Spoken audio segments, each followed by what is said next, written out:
Magandang gabi mga ka-solar. So mula sa DEYE Shanghai, sa DEYE Cloud, nagbabalik ang inyong ka-solar, si Solarens.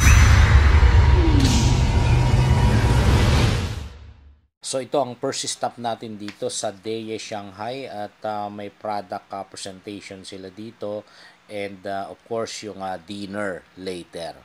So dinala na tayo dito sa kanilang products, ano? So various products ito.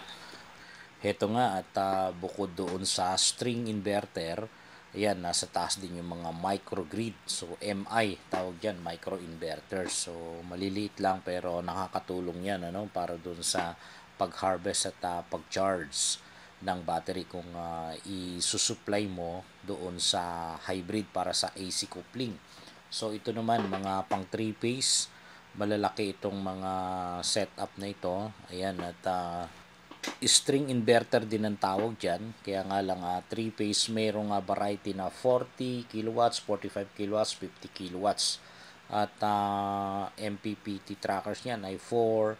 Maraming mga classifications pa. At yan, walang battery na ginagamit yan. Meron dyan yung pwedeng i-parallel. At pagdating naman dito, malalaki na to, nasa 110 kilowatts na ito. So string inverters pa rin at 3 phase. So ang pinakamalaking 3 phase string inverter ay nasa 110 kilowatts at nagagamit yan pang commercial at saka residential. So ito naman mga hybrid naman yan. Hybrid at 50 kilowatts na 3 phase, no? Ang nakaparallel dyan. At mamaya papakita natin yung kanyang specs and of course medyo magpipindot din tayo dyan. Titingnan natin yung setting niya, kung ano yung mga nakaset, no? At ito ay mga ESS, Energy Storage System. Dahil may battery manufacturing company din sila, although sa ibang location. So ito naman ay mga cooling system, ano, na syempre product pa rin ng DEYE, although hindi natin masyadong nakikita ito sa Pilipinas, pero ito yung mga other products nila na available sa China. And siguro ibang countries ang mostly na pinagbebentahan nila dyan, yung market nila. So ito mga energy storage system na merong magandang monitoring. Ayan yung LCD niya. Andiyan na rin ang setting na pwede mong gawin. User friendly yan kasi available yung voltage, SOC, current at yung total kilowatt hours in terms of power. So ito yung sinasabi ko na 50 kilowatts na 3 phase at ang maximum power niyan na in terms of panels, ano, solar panels ay nasa 65 kilowatts. So check natin dito, dalawa yung battery niya, ibig sabihin pwedeng magkaibang capacity kasi dalawa yung ports ng battery terminal niyan. Pero sa kasalukuyan, ito ay naka-grid charging yan at makikita natin halos naka-bypass lang. So yung time of use, ayan, makikita ninyo, kaya meron siyang kinukuha doon sa grid, ayan, dahil naka-check yung portion ng grid.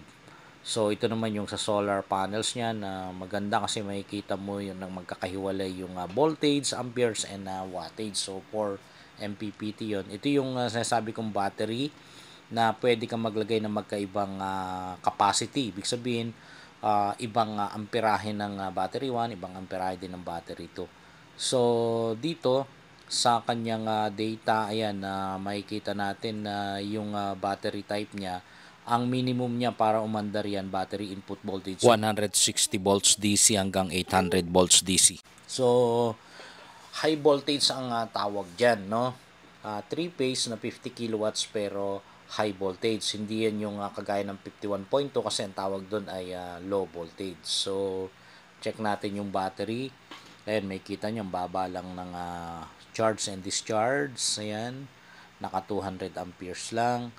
At napansin ko rin dito, no, pagdating sa setting, yung shutdown 10%, yung lobat 20%, yung rest nasa 35%. So nakaparallel kasi ito, kaya chine-check ko ngayon kung parehas lang. So parehas lang kasi yan yung makikita mo pagka kung ano yung ginawa mo sa master ay yung slave dapat parehas ang configuration, iisa lang. So ito dahil China ito naka 50 Hz pero yan ang setting talaga nila at pansin natin yung grid level line to neutral 230 at ang line to line ay 400 volts AC. At yung phase type nito mapapansin natin na nakalagay sa 0 to 40 120. So itong ESS nila meron din silang pang EV charging electric vehicle.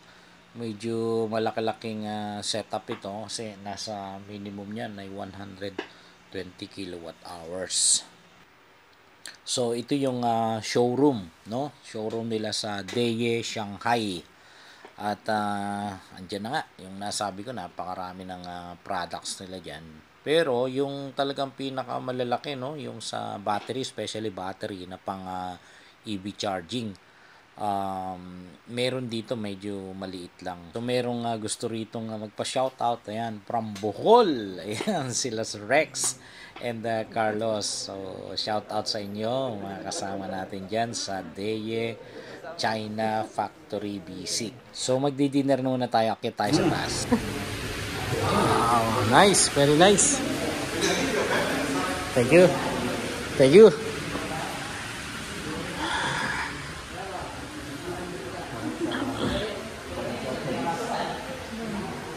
Saan tayo kakain? Dito?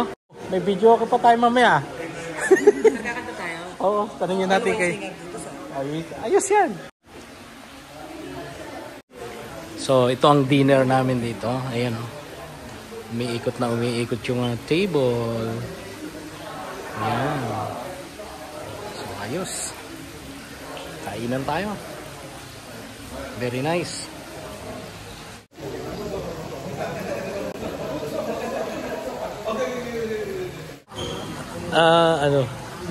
Itong dinner natin yung nakaraan. Ito. La-live ko. Mais? Alin? Ha? Akala ko mango juice eh. Mais pala. Mais.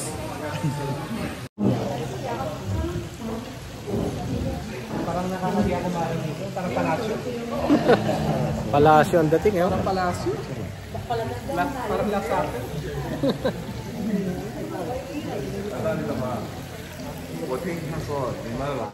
Continue to support everybody. Thank you. Okay.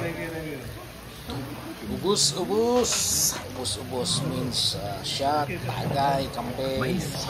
Diba? Mais.